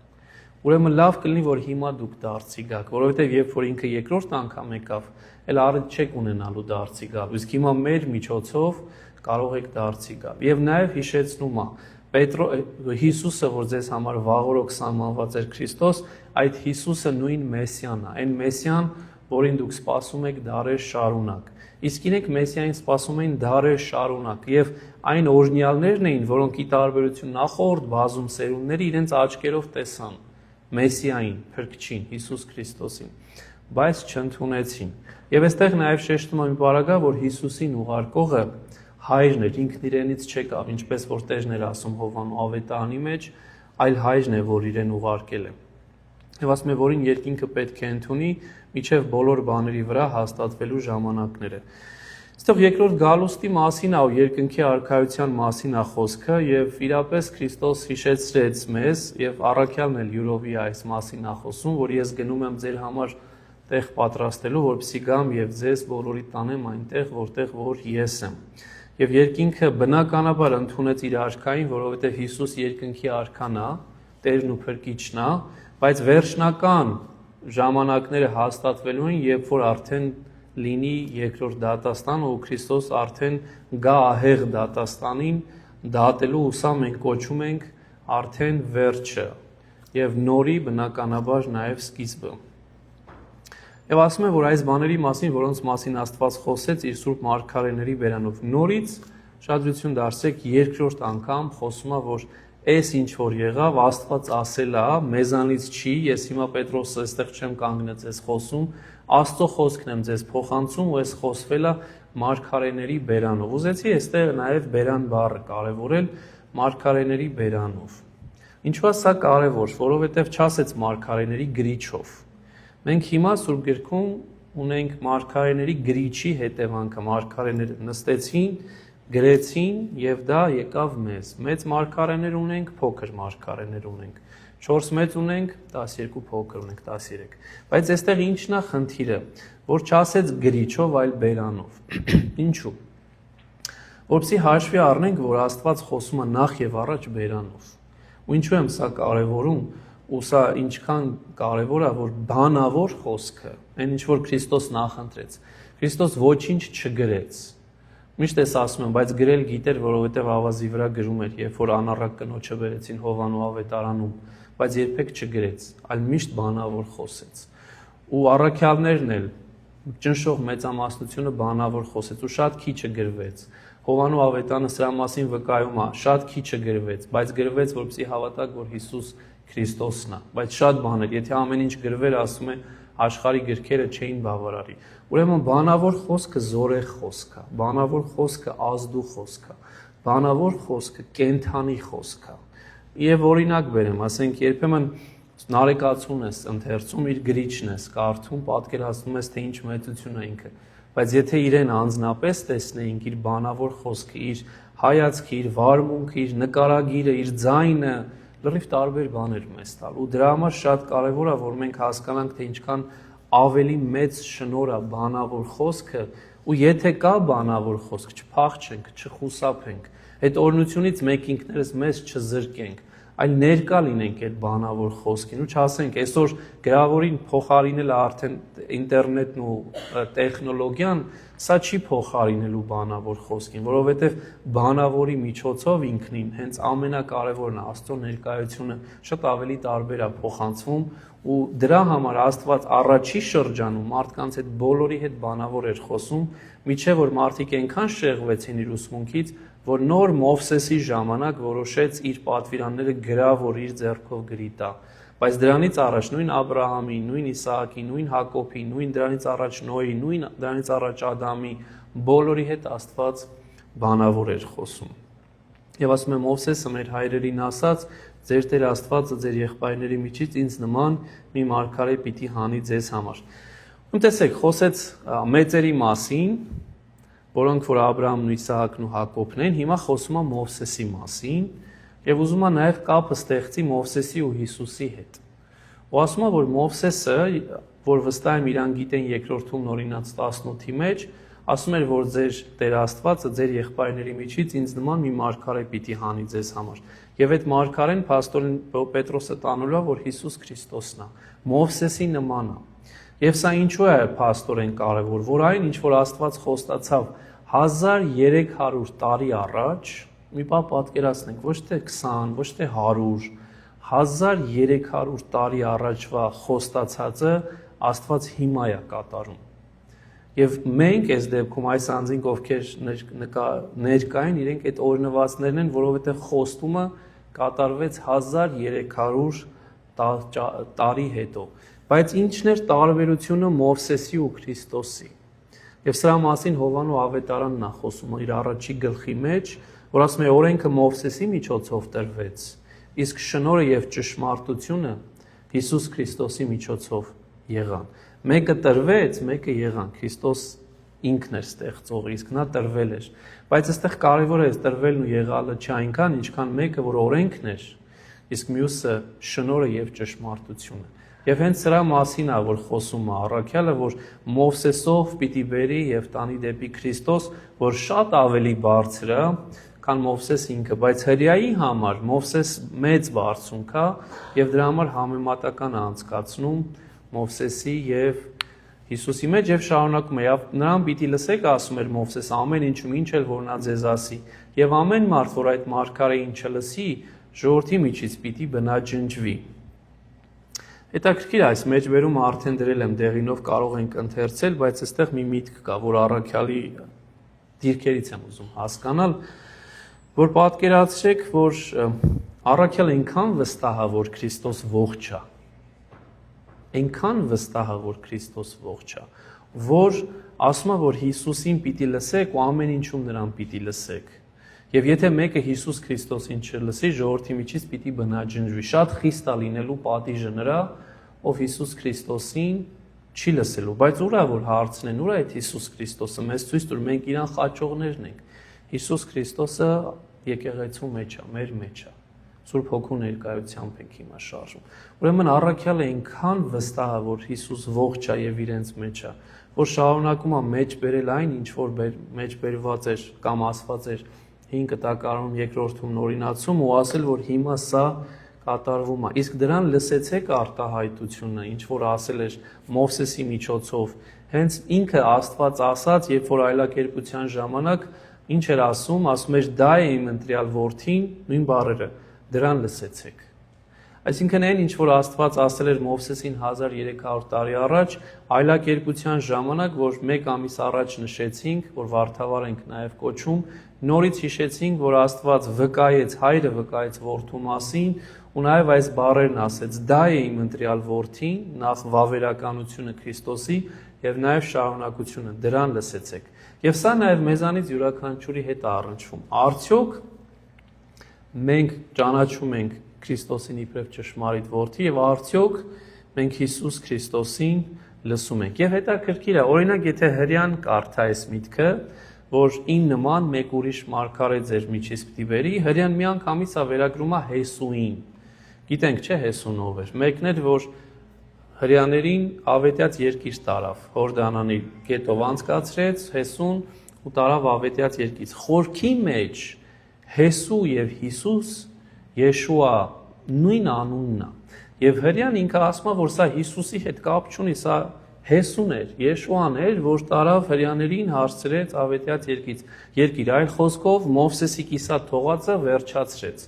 Բայց հոգևոր աչքեր ունեցող քրիստոնյայի համար, մանավանդ որ անունն էլ նույնն է, այդ Հիսուսն էր, որ ոչ թե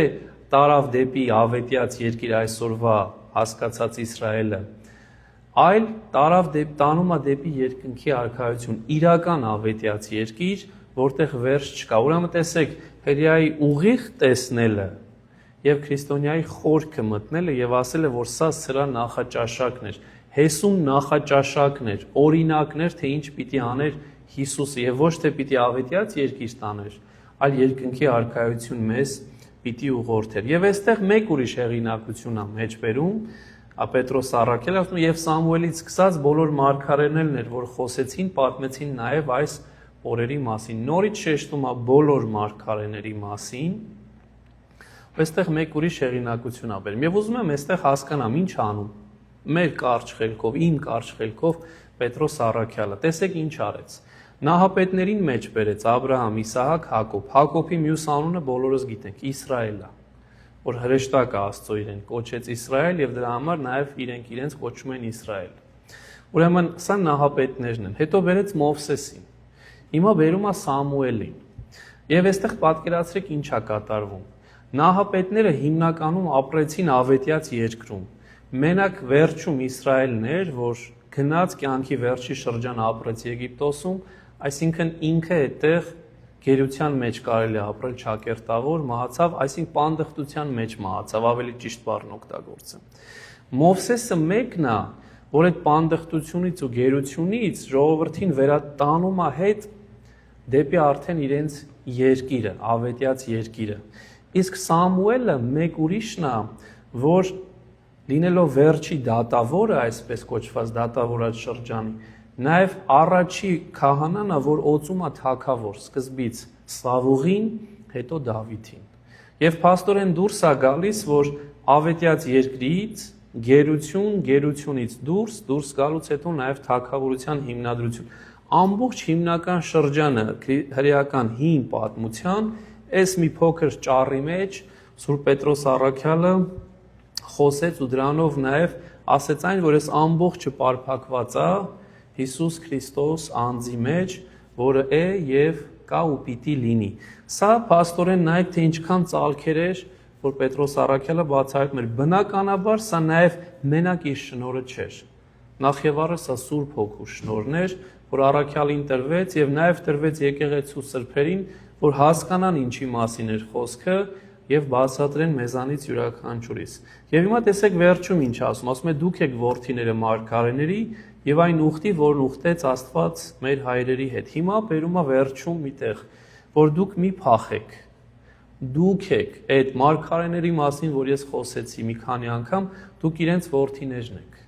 Ձեր վրա է դրված այսօր այդ ամեն ինչը։ Եվ ոչ միայն մարգարեների որդիներն եք, այլ նաև ուխտի որդիներն եք։ Սա լրիվ տարբեր արդեն խոսք, այսինքն Աստված ուխտել է, երդվել է։ Եվ դուք նաև ուխտի որդիներն եք, ասում է, որ ուխտեց Աստված մեր հայրերի հետ։ Ուրեմն սա անձնական է, personal է։ Եվ առաջինը դուք եք, դուք պիտի վերցնեք սա ու դուք պիտի տանեք։ Եվ սրանով փաստորեն ասում է մի բան, որ մի փախչեք, մի հեռացեք, մի ասեք ինձ չի վերաբերում, չէ հենց ձեզ է վերաբերում, նույն այսօր հավատքի կյանքի մասին է խոսքը։ Շատ շատերը, ժողովրդի 99%-ը, ես չեմ չափազանցեցնում սա, ասում են սա մեզ չի վերաբերում։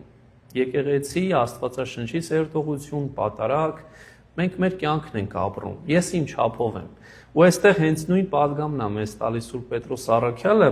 որ չէ ձեզ է նախ եւ առաջ սա վերաբերում, դուք ուխտի զավակ եք, ձեր հայրերի շարունակողներն եք, դուք պիտի անեք, որովհետեւ դրանով դուք ձեզ, եթե չարեցիք, պատասխան եք տալու։ Եվ նաեւ հիշեցնում է նորից Աբրահամին, վերադառնում է վերջում նորից Աբրահամ, ասելով, որ ասաց Աբրահամին, երկրի բոլոր ազգերը քո սերնդով պիտի օրհնվեն, ցույց տալով, որ ձեզանից է օրհնությունը եւ Աբրահամի սերունդ եք դուք, բայց այստեղ բնականաբար մենք հասկանում ենք, որ այսօր երբ որ ասում ենք Աբրահամի սերունդ, հասկանում ենք ինչ հավատքի սերունդ, որովհետեւ Աբրահամը հավատի խորհրդանիշն է, որովհետեւ ինքը հավատաց Աստծուն եւ որ իրեն 100 տարեկանում պիտի զավակ տա ու վերջում երբ որ զավակը պիտի նորից տաներ ու փոստերն զոհաբերեր, նորից հավատաց Աստծո խոսքին։ Եվ այստեղ մեծ Սուրբը Սուրբ Հովան Ոսկեբերյան այնքան գեղեցիկ մի միտք ասում է խաչվողը օրհնում է իրեն խաչողներին, եթե դարձի գան։ Որովհետև այս ամբողջը սրա մասին է։ Քրիստոս խաչվեց եւ իրեն խաչողներին ինքը օրհնում է, եթե անշուշտ իրենք դարձի գան։ 18-րդ դար ու 20-րդ դարի սկզբին կաթոլիկ եկեղեցում մի շատ անվանի գիտնական վարդապետ կար Sir Henry Newman, որ վերջերս, եթե չեմ սխալվում, միտեղ ընթերցեցի, բայց հատուկ չեմ նայել, նաև սրբացրեցին իրեն, եւ իր անունով շատ գիտահետազոտական կենտրոններ կան, եւ այս անձը ինքն իրան դնում է այդ խաչողներից մեկի տեղը, որ ես այդ անձն էի, որ հիմա խաչեցի Քրիստոսին ու ինչպես պետք է իմ կյանքը ապրեմ։ Հետաքրքիր բանաստեղծությունն է, հայերեն թարգմանեցի, ուզում եմ մեկ հատ ընթերցեմ այս դիրքերից դիտված, թե ինչ նշանակում խորքային ապաշխարություն, որ գիտակցում ես, որ այո, թերևս դու ֆիզիկապես 2000 տարի առաջ այնտեղ չէիր Քրիստոսին խաչելու ժամանակ, բայց ինչպես Սուրբ Գրիգոր Նարեկացին ասում, երբ որ մեղք ես գործում, դու ինքդ էլ քո բաժին խաչելությանն ես տանում Քրիստոսին։ Եվ փաստորեն այս օրինակ ուզեցի նաև ընթերցել ձեզ։ Ասում է, ավաղ ես չգիտեի, թե ինչ էի անում, բայց հիմա արցունքներն իմ ունայն են ու զուր, ուր պիտի թաքնվի իմ հոգին դողդոջուն, քանզի իմ Տիրոջը ես սպանեցի։ Նա երկրորդ հայացք ուղեց ինձ լուր, որն ասում էր ամեն ինչ ներում եմ քեզ, այս արյունը քո փրկագնի համար է հեղվել, ես մեռնում եմ, որ դու ապրես։ Այսպիսով նրա մահն իմ մեղքն է ցույց տալիս, իր ողջ սևությամբ խավար ու խոր, այսպիսին է շնորհի խորհուրդը անքննելի, այն կնքում է նաև ներումը իմ։ Քաղցր վշտով եւ սգավոր խնդությամբ իմ հոգին հիմա լցված է ամբողջությամբ, որ ես պիտի կործանեի նման մի կյանք, բայց ապրեի նրա շնորհիվ ու սպանեցի։ Եվ ես մոտեցումներ բերեցի այս օրինակը, որ հասկանանք, որ մեզանից յուրաքանչյուրը իրապես, ինչպես որ այս մարդն է ասում Հենրի Նյումանը, պիտի իրեն առանձին չտեսնի։ Այս մարդկանց նման դուք եք այդ մարդիկ, մի հեռացրեք ձեզ, եւ մեզանից յուրաքանչյուրը անելիք ունի։ Դրա համար ասում է վերջի նախադասությամբ, Աստված նախ ձեզ համար հարություն տվեց իր որդուն եւ ուղարկեց նրան, որ օրհնի ձեզ յուրաքանչյուրիդ հետ դարձնելու համար ձեր չար գործերից։ Ուրեմն դուք Հիսուսին չլսեցիք, ասում էր Պետրոս առաքյալը, երբ նա իր բերանով էր կարծես խոսում, բայց հիմա ինքը իր մարմնի, այսինքն եկեղեցու միջոցով, մեր միջոցով է խոսում, եւ հիմա գոնե ավելի իրեն կարող եք լսել, որովհետեւ ինքը հարություն է առել։ Եթե այն ժամանակ չէիք հավատում, որ ինքն է Աստծո որդին ու Մեսիան, հիմա հարությունից հետո ուրիշ բան չունեք անելու, որ հավատաք իրեն, մանավանդ երբ որ իր արունով տեսնում եք, թե այսքան հրաշքներ ենք գործում եւ այս մարդը, որը կաղեր, իրեն մենք հրաշքով փրկեցինք Հիսուս Քրիստոսի անունով։ Ուրեմն փաստորեն եկեղեցին դարձավ Քրիստոսի օրհնության միջոցը, քանի որ այն կոչված է լինելու Քրիստոսի մարմինը։ Եվ այսօր, երբ որ մենք գնում ենք մեր եկեղեցին, մեր մայր եկեղեցին, առաքելական Սուրբ եկեղեցին, խնդրում եմ այս ձև տեսնենք, որ Քրիստոսի օրհնությունը եկեղեցով է հիմա շարունակվում, այն ինչ որ ինքն էր ուզում եւ ինչ որ ինքը կտակեց մեզ։ Եվ եկեղեցու падգամը հստակ է, ետ դարձեք ձեր չար գործերից։ Եվ այստեղ վերջում այս միտք ուզեցի, որտեղ չգիտեմ, եթե որևէ մեկը նկատեց, թե չէ, հայերեն տարբերակում Աստված իր որդուն, երկու տեղ ես ասեցի, որ Աստված իր որդուն է ասվում, անգլերեն թարգմանությունները ասում են Աստված իր ծառային, servant։ Եվ այստեղ միգուցե ոմանց մոտ տարբերություն կլիներ, թե ինչու անգլերեն տարբերակն ասում իր ծառային, իսկ հայերեն թարգմանությունն ասում իր որդուն, որովհետև շատ մեծ տարբերություն կա այդտեղ։ Ծառան մեկ բան է, որդին լրիվ ուրիշ բան։ Եվ սա գալիս է թարգմանություններից։ Եբրայերեն թարգմանությունը, որ հիմնականում անգլերենը իրենից է վերցված, Eibed բառը հենց նույնտեղ չէ, որ մեջբերում էր կատարվում, նշանակում է ծառա։ Բայց հունարեն թարգմանությունը 5 կտականի, որ կոչում ենք 70-ի Septuaginta, Paidia բառն է, որ նախ եւ առաջ նշանակում է որդի, իսկ հետո իր մեջ նաև ունի նաև ծառա բառը, բայց առաջնային իմաստով որդի է։ Եվ Եսայի 52, եթե ընթերցենք եբրայական տեքստի մեջ, ծառա բառին կհանդիպենք, իսկ հունական տեքստի մեջ, 70-ի մեջ որդի բառին, որը շատ մեծ փոփոխություն է տալիս, սա իմ անձնական կարծիքն է, չեմ ուսումնասիրել, միգուցե սխալվեն, բայց կարծում եմ այն, ինչ որ մեր եկեղեցու սրբերը դեռ առաջի դարից սկսած, երկրորդ դարից սկսած ասում էին Հուստինոս վկայի ձևով, որ հрьяաներ դուք փոխեցիք տեքստերը, որպեսզի Հիսուս այնտեղ այլևս չերևա, կարծում եմ Եսայի 52-ի մեջ միգուցե հենց սա էլ կատարվածներ, որ եբրայականը հետագայում որդին փոխվելա ծառայի, որպեսզի ցույց չտրվեր, որ ինքը Քրիստոս ճշմարիտ Աստծո որդին է, որը միջև օրս մերժվում է։ Մի քանի կարևոր բանալի բառեր ինձ համար դուրս հանեցի, հուսամ ձեզանից ոմանք էլ իրենց համար դուրս կհանեն, որ հետևյալներն են, ավելի շուտ սրանք ավելի շատ մտքեր են, որ առաջին Աստված փառավորեց իր որդուն արտահայտությունը, որտեղ այստեղ ամեն ինչ, սրա մեջ ամեն ինչ Աստված։ Հետո խոսեց ուրանալու մասին, հետո խոսեց նրա մասին, որ Քրիստոս սուրբն է եւ արդար է։ Այստեղ ես սուրբ եւ արդար եմ գրել, բայց տեքստը հստակ որոշիչ հոդով էր՝ սուրբն է եւ արդարը։ Խոսեց մարդասպանության մասին, որ դուք մարդուն սպանեցիք։ Սպանեցիք կյանքի առաջնորդին կամ կյանքի հեղինակին։ Հարություն գաղափարը, հարություն մասին 2 անգամ խոսեց, անգիտության մասին խոսեց, ապաշխարելու մասին բազում անգամ խոսեց, դարձի գալու, մաքրվելու, խոսեց, որ Հիսուսը Քրիստոսն է, այսինքն Մեսիան։ Խոսեց նրա մասին, որ Հիսուսին պիտի լսենք։ Մարգարեների որդին էր, ուխտ եւ օրհնել ձեզ։ Ուզում եմ մի միտք այստեղ նաեւ առաջնորդել, միջև վերջին վերլուծումս համառոտ անելու, որ Հիսուսին լսել գաղափարի մասին եմ ուզում խոսել։ Այն ինչ որ ասում էր Պետրոս առաքյալը հրեաներին, բնականաբար ավելիով ասում է մեզ քրիստոնյաներից, որ Հիսուսին պիտի լսենք։ Հիսուսին նախ եւ առաջ լսում ենք ոչ թե մեր ենթագիտակցությամբ, այլ Հիսուսին նախ եւ առաջ լսում ենք իր նոր կտակարանով, իր ավետարանով, իր եկեղեցով եւ իր եկեղեցու սրբերով։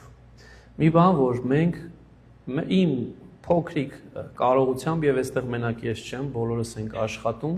փորձում ենք կատարել։ Եվ հույս ունեմ, որ հավատում ենք, որ մենք փորձում ենք Հիսուսին լսել, որովհետև բացի այն, որ իր Աստծո խոսքն ենք, իր խոսքն ենք սերտում, փորձում ենք սերտեն այն իր եկեղեցու հայրերի ուսմունքի միջոցով։ Այլ խոսքով, այստեղ այդ ապահով վայրն է, որտեղ փորձում ենք Հիսուսին լսել։ Նախ եւ առաջ ճիշտ լսել, առանց աղավաղումի լսել։ Այստեղ ես մայքրոֆոն եմ դրել, Դավիթը մեր երաժիշտ ասում է երկու դիր, որ լավ լսվի, լսվելը կարևոր է, որ լավ լսվի։ Այս դեպքում նույնպես ճիշտ տեքստերը, այս խոսեցին գրաբարի մասին, ճիշտ մեկնությունները եկեղեցու հայրերի, Սուրբ Հովան Ոսկեբերանի նման, Գևորգ Սկևռացու նման ու մյուսների շատ կարևոր է, որ մենք ընթերցենք, դրա համար եմ ձեզ փոխանցում, որովհետեւ մենք իրապես սկսենք Հիսուսին լսել եւ լսելով մերը դարձնել։ Ու դրա համար ուզեցի սա իրապես առանձնացնել։ Եվ հիմա փորձեմ համառոտ վերլուծությունս անել ու ավարտենք, որ առաքյալներից ինչ կարող ենք սովորել այս տեքստից, Պետրոսից ինչ կարող ենք սովորել։ Նախ սովորենք, որ երբ Աստված մեր միջոցով մեծ գործեր կատարի, փառքը մեր անձին չվերագրենք, այլ Աստծուն։ Սովորենք պահն օգտագործել վկայելու Քրիստոսին, նրա հարությունը եւ ապագայի խոստումը։ Սովորենք հնարավորինս լինել ճշմարտախոս եւ միևնույն ժամանակ սիրող եւ ոչ թե լոկ դատող։ Հիշենք ու հիշեցնենք, որ մենք քրիստոնյաներս ենք, Տիրոջ առաքելության շարունակողները եւ որ Տերը գալու է կրկին անգամ այն պահին, երբ չենք սպասում։ Թող Տիրոջ հավատը շարունակի բժշկել եւ զորացնել մեզ, որ մնանք ամուր մեր ոտքերի վրա եւ առաքյալներից երբեք չբաժանվենք, ինչպես այս անդամալույսներ, որ չեր ուզում երբեք բաժանվել։ Ամեն այսօր այսքանով ավարտեցինք, շնորհակալ եմ Փառք Աստծու, որ միասին ենք, մի քանի հայտարարություն ունեմ եւ որը կուզեմ նաեւ ձեր բոլորի հետ կիսել։ Նախ վստահ եմ բոլոր